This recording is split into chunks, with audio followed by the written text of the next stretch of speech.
This book is the best book by far on understanding why people purchase and how to leverage it to make more money in your business. So in this video, I am breaking down all 7 principles so you don't have to read this gigantic book, although I suggest you do.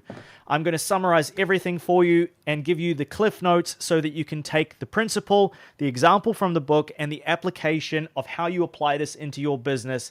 If you are a coach, consultant, agency owner, or you sell anything online, this is going to be valuable for you.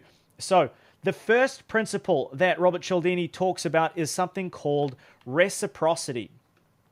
People feel obligated to repay favors or kindness, right? So inside the book, he talks about the Hare Krishna giving away free flowers at the airport, which increased donations because people felt compelled to reciprocate. And you have experienced this in your day-to-day life because you have been to a supermarket and somebody has given you a piece of cheese at the aisle, or they've given you a free sample, a slice of salami or something. You've tried it and gone, this is pretty good.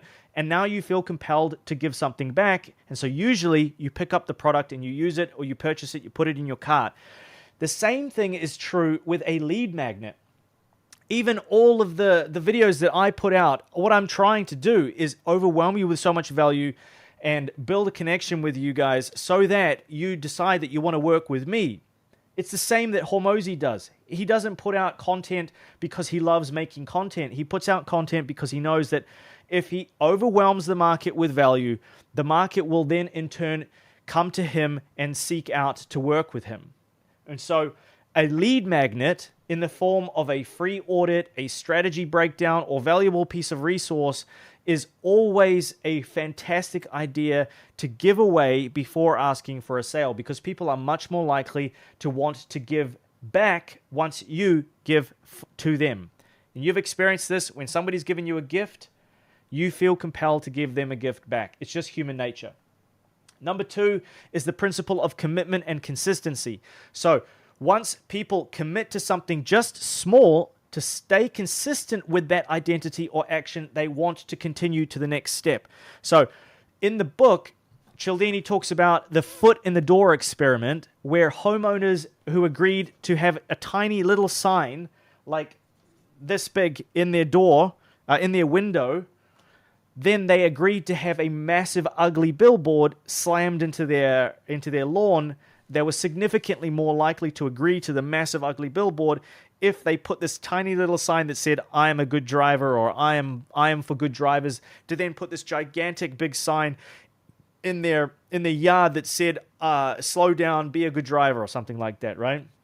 And so a way that you can use this in your business is get prospects to complete a short questionnaire, or accept a small free diagnostics to increase the likelihood of them accepting your larger offer. So you see this with a lot of nutritional supplements and e-com brands. They get you to take a quiz, and so they take you through a very, very small series of commitments until you're like, well, I'm 25 questions deep. I guess I'm the type of person who completes this, and you stay consistent, and you're already committed from the very first action. So be careful with those sorts of things, but they're incredibly powerful if you're a business owner.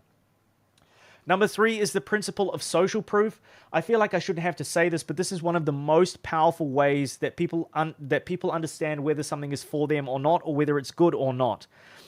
The perceived likelihood of achieving the outcome that you are promising with your product or service is going to be significantly more trustworthy if you have a wall of social proof. Oftentimes, you don't even need good marketing. You just need a gigantic wall of social proof, and that will take care of all your problems.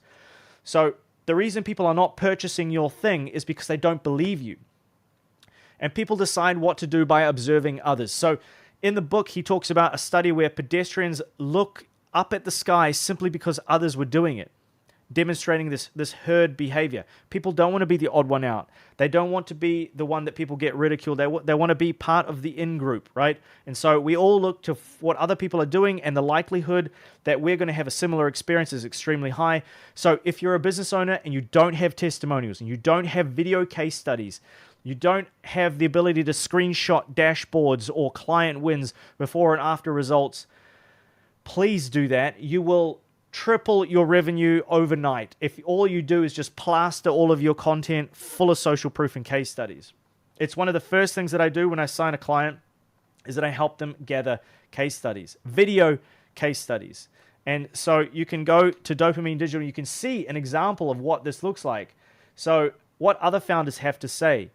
Stories, like in-depth stories, 16-minute If you're interviews. a B2B technology business, but you're stuck relying on referrals, events, and the There's a 16-minute interview and multiple of these with me speaking to founders about the before state, after state, what it was like to work with me. You can't look at those things and not believe them. You're looking into the eyes of founders. It's not a text. It's not a 60-second selfie testimonial. It is a video case study. All right. And so, look, if you are a business owner and you are looking to scale your business and you don't want to have to do all this stuff yourself, you don't have to figure out all this kind of stuff yourself, then go to dopaminedigital.io, click this button, fill out this quick form. If I can help you, I'll put together a growth plan for you completely for free. Usually I charge $499 for this. This is completely free. Go and do that. I highly suggest you do that. I will deliver a growth plan to you within 72 hours. Without a sales call, all right? And if for those of you paying attention, that is what we call a lead magnet, and I will be engaging the law of reciprocity. And so I will overwhelm you with value, and in turn, you will want to work with me because I am the person who gives value before asking for any money.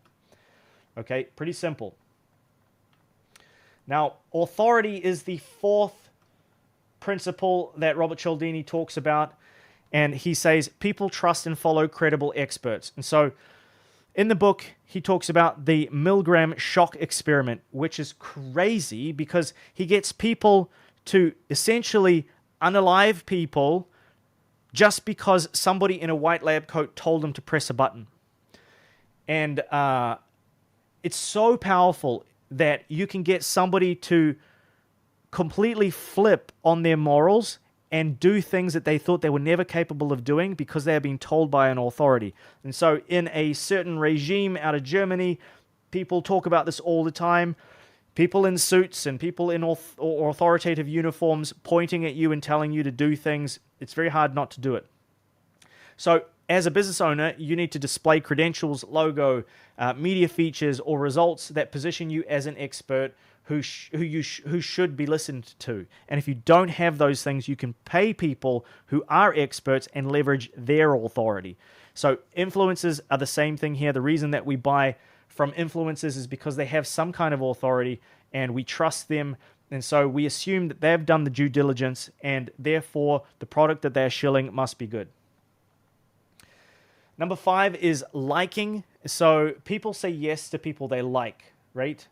In the book, he talks about car salesmen using similarity, compliments, and rapport to increase sales.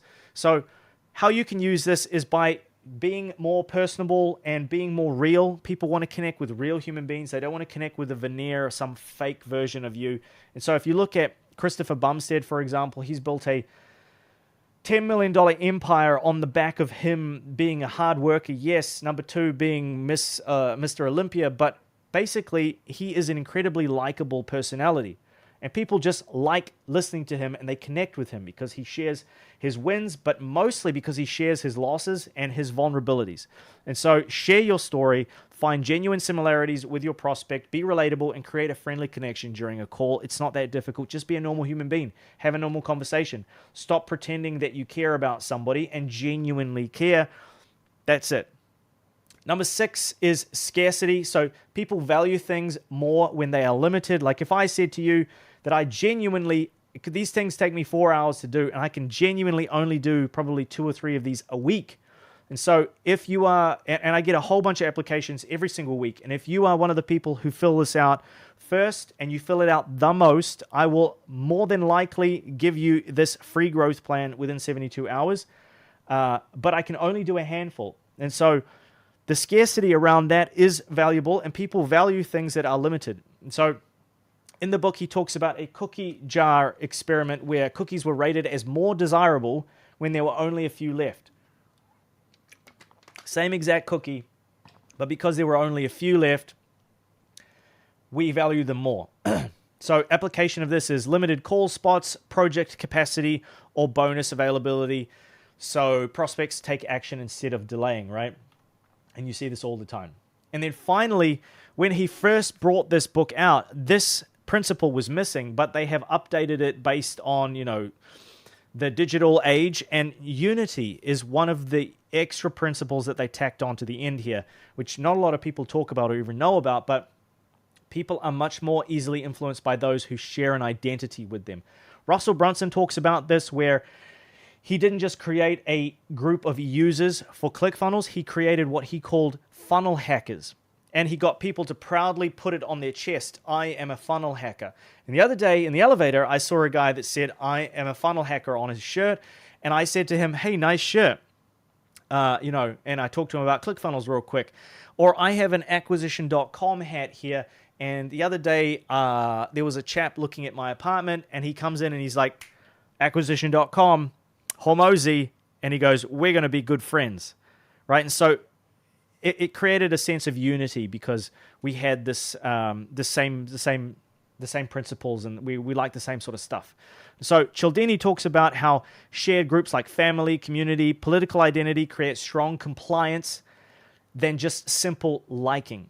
So position yourself as part of the prospect's world by aligning with their mission, niche, or values, so working with you feels natural, right? Let's say you are extremely Christian, and that's a massive part of who you are and your brand.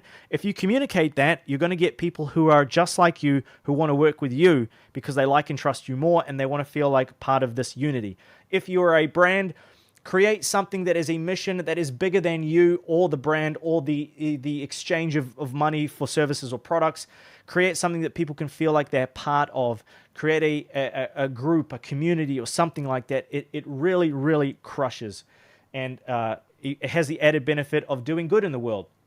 So those are all 7 of the principles inside the best book that I have ever read on compliance and understanding persuasion, sales, and marketing. If you haven't read this, I highly suggest you do. But now you understand how everything works in under 13 minutes. So if you want me to do all this for you, click the first link in the description, go to the page, fill out the form, and I will help you somehow.